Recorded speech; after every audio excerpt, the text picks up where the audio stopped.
In this video, I'm talking to Laura Stone of purposestone.com, and we're going to talk about purpose from the perspective of business.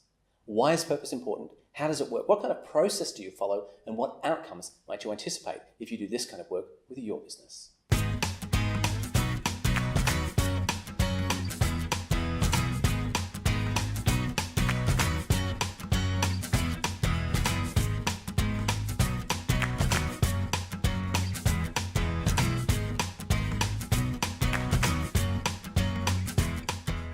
Hey Laura, how you doing? Very well, thank you. So we're going to say purpose a lot of times today. Yes. But let's start with this. What is purpose in a business context and why is it important? Yeah, so most organizations think about it as mission, like why are we here? What I really want us to think about it as, what is it that makes this organization unique that if it was no longer here, would somebody miss it? And from that standpoint, what would make us proud as well? So it combines vision and mission. And then the overarching word purpose encapsulates also what makes you unique and brings you into here that is something that can connect to a bigger reason for being. So you do this kind of work with CEOs. Let's imagine I'm a CEO just for a second. Okay. And I'm thinking about maybe working with you. And I'm thinking, why am I doing this? Yeah. What kind of outcomes can I expect? Yes. So there's been an incredible amount of research done and looking at ROI and from the stockholder returns, as well as from employee engagement, as well as if you look at the bottom line ROI.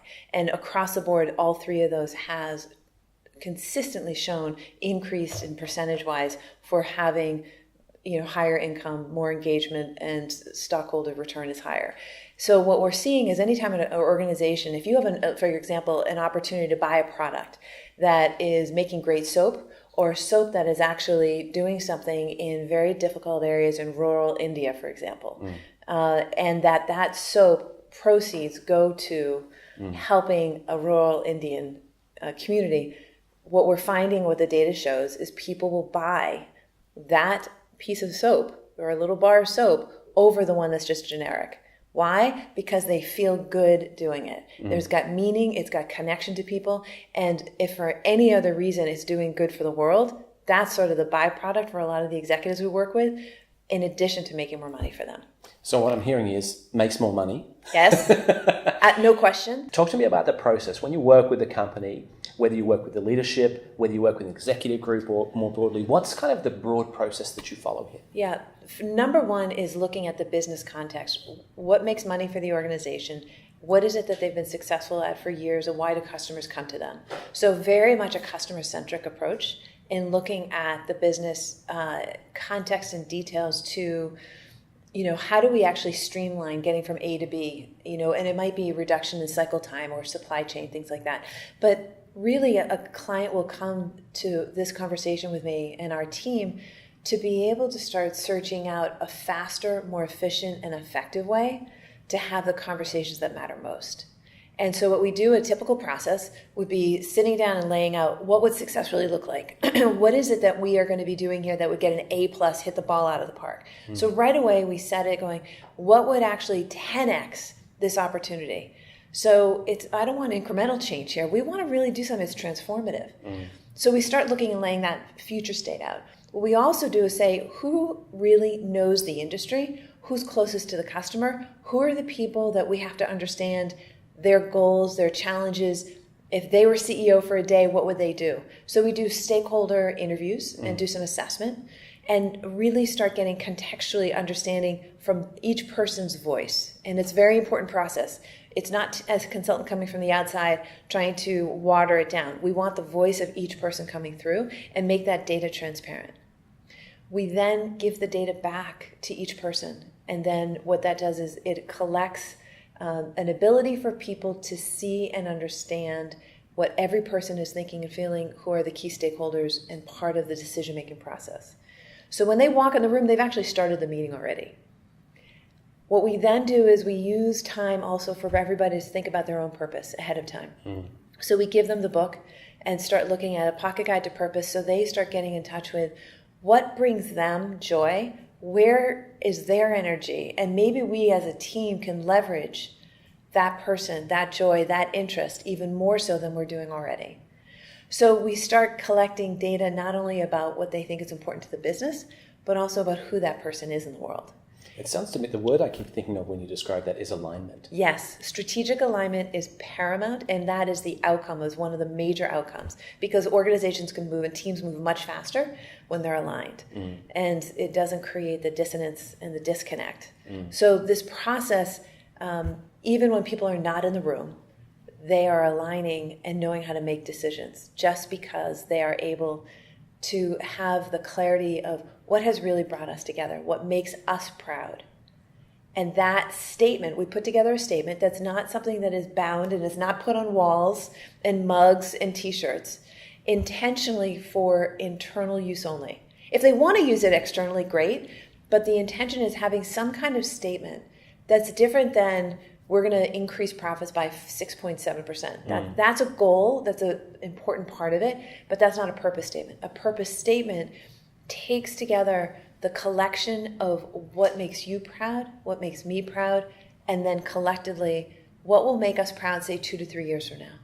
And then we start working backwards, saying, okay, now we have this statement, because that statement is a very important dialogue, and that's what's important about it. It's an important dialogue that gets us the clarity and taking all the data in and then encapsulates it. Then we move to the next step, is saying, okay, if this is our purpose, what are the fewest, most essential things we must do in order to accomplish that purpose? So it might be 3 to 4 key initiatives. And then it's, who are we as the leaders of this organization?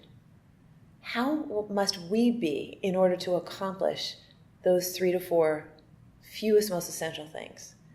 And then we're breaking it down by, ideally we'll do like a 2 to 3 year out, but then we come back and do the 90 days, 180, but really focus on the next 2 quarters with an eyesight of the end game, because there's something called the headlight strategy, which we can talk more about. We'll talk more about that. There'll be lots of videos here. Just wrapping up this particular video, I just want to get a sense, again, if I was a CEO looking to work with you, or looking to work through this process, I've got a good sense of what I might get out of it, what the process is. I just want to ask, what sort of investment and time are we talking about here? Is this something where I see you once for half an hour and we're done? I'm assuming not. No.